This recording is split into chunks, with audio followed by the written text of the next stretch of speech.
The secret of the laughing saint, हंसते हुए संत का रहस्य। Hello and good morning friends, this is Sanjeev Jain.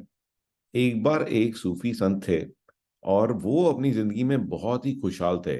किसी ने भी कभी उनको दुखी नहीं देखा था और हमेशा हंसते ही रहते थे। इनफैक्ट ऐसा लगता था कि कुछ ना कुछ वो सेलिब्रेट ही कर रहे हैं। जब उनकी ओल्ड एज आ गई और एक समय आ गया जिसमें कि अब उनको लगता था कि वो मरने वाले हैं, जब डेथ बेड के ऊपर थे, तब भी जो है वो हंसते रहते थे।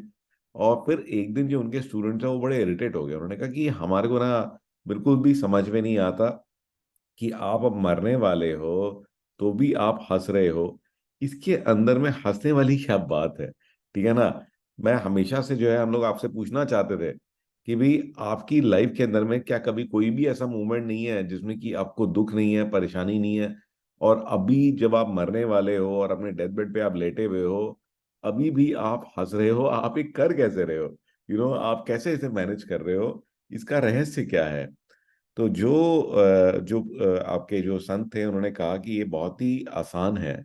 और मैंने जो है इसके बारे में जो मेरे गुरु थे उनसे पूछा था। और मैं जब अपने गुरु से मिला था तब मैं सिर्फ 17 साल का था और मैं हमेशा परेशान रहता था। कोई ना कोई दिक्कत, कोई ना कोई तकलीफ मेरी लाइफ में लगी रहती थी।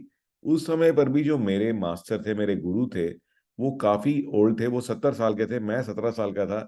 और वो पेड़ के नीचे बैठे हुए थे और वो हंसे जा रहे थे। उसका कोई कारण नहीं था। मैंने आसपास देखा कि किसी चीज को देख के हंस रहे हैं, कोई ऐसा वाकया हो जिसकी वजह से हंस रहे हैं, बट ऐसा कुछ भी नहीं था।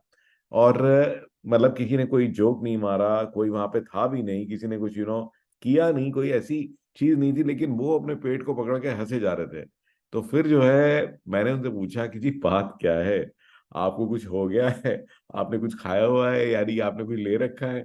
क्या बात है, आप हंसे क्यों जा रहे हो? तो उन्होंने फिर मेरे को समझाया कि नहीं, मैं भी जो है तुम्हारी तरह परेशान रहता था, बट लेकिन एक दिन जब मैं सुबह उठा तो मुझे लगा कि मैं हंसूं या मैं रोऊं, ये तो मेरी चॉइस है क्योंकि ये मेरी लाइफ है। और उस दिन से जो हर सुबह जब मैं उठता हूँ तो मैं सबसे पहले मैं अपने आप से पूछता हूँ कि हाँ भाई, बता भाई, आज तुझे क्या करना है? आज तुम्हारी क्या इच्छा है? आज हंसना है कि रोना है? आज तुम क्या चूज करते हो? तुम्हें कष्ट चाहिए या तुम्हें आनंद चाहिए? और मैंने जो है हमेशा एक ही चॉइस करी। मैंने कहा नहीं, मुझे कष्ट नहीं चाहिए, मुझे परेशानी नहीं चाहिए, मुझे हमेशा आनंद चाहिए, मुझे हैप्पीनेस चाहिए। एंड दैट इज वाई जो है मैं हमेशा हंसता रहता हूँ, खुश रहता हूँ। और इसी प्रकार से उस दिन से मैंने भी जो है यही चूज किया। जब भी मैं सुबह उठता हूँ तो मैं अपने आप से पूछता हूँ कि बता भाई संजीव, आज की चॉइस क्या है? ठीक है, आज की चॉइस क्या है? और इनफैक्ट जो है ये एग्जैक्ट सेम चीज जो इस कहानी में बताई जा रही है कि भाई ये चॉइस आपकी है कि भाई आप क्या करना चाहते हो। Do you want to be happy और you want to be sad? यही चीज जो है, इवन अब आप देखते हैं जो मॉडर्न किताबें हैं, तो मैं भी रिसेंटली एक किताब पढ़ रहा था, the fish philosophy.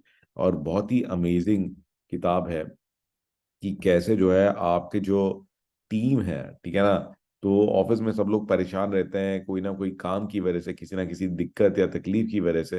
And this book, first thing that it talks about is choose your attitude. कि सबसे पहले जब आप काम पे आते हो तो आपकी जो पहली चॉइस है, जो आपके हाथ में और कोई भी आपसे नहीं छीन सकता, वो आपका एटीट्यूड है। और अपना एटीट्यूड चुनो कि आज मैं खुश होऊंगा, ठीक है, आज मैं हेल्पफुल होऊंगा, लोगों को हेल्प करूंगा, या मैं दुखी रहूंगा और मैं सबको परेशान करूंगा।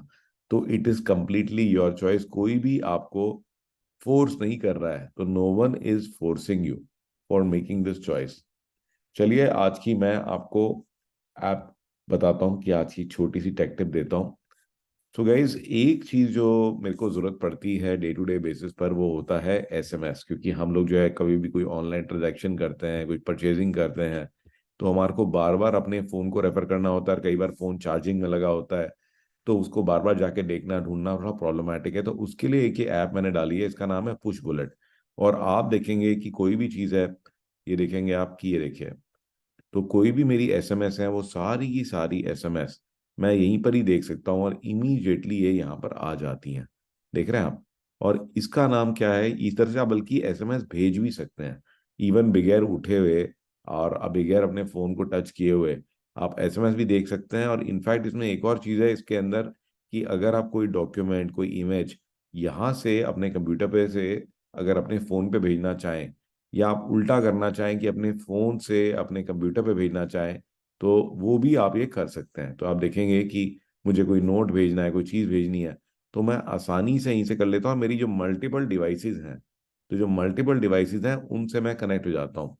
बस इसमें सिर्फ एक ही रिस्ट्रिक्शन है कि ये जो ऐप है ये अवेलेबल है आपके किसी भी कंप्यूटर में, जो क्रोम, फायरफॉक्स, तो जो भी है उसके लिए अवेलेबल है। विंडोज़ में डायरेक्टली भी डल जाती है, मैक पे भी इंस्टॉल्ड है, जैसे मेरा मैक ही है तो मैक पे क्रोम में इंस्टॉल्ड है, और फोन या टैबलेट्स के अंदर ये, आईफोन के अंदर ये इंस्टॉल हो, सॉरी आईफोन में इंस्टॉल नहीं हो सकती, एंड्रॉयड की डिवाइसेस में हो सकती है। तो मेरा पास जो है फोन जो है वो एंड्रॉयड है, तो that is the only restriction, but still I find it to be very very helpful, क्योंकि मैं कंप्यूटर के लिए तो मैक यूज करता हूँ, बट फोन मेरे पास एंड्रॉयड है। तो आई होप कि आपको ये टिप अच्छी लगी होगी और ये कहानी भी अच्छी लगी होगी। तो choose your attitude every day, ठीक है ना? आपको खुश हो या आप परेशान हो, ये चॉइस आपके हाथ में है।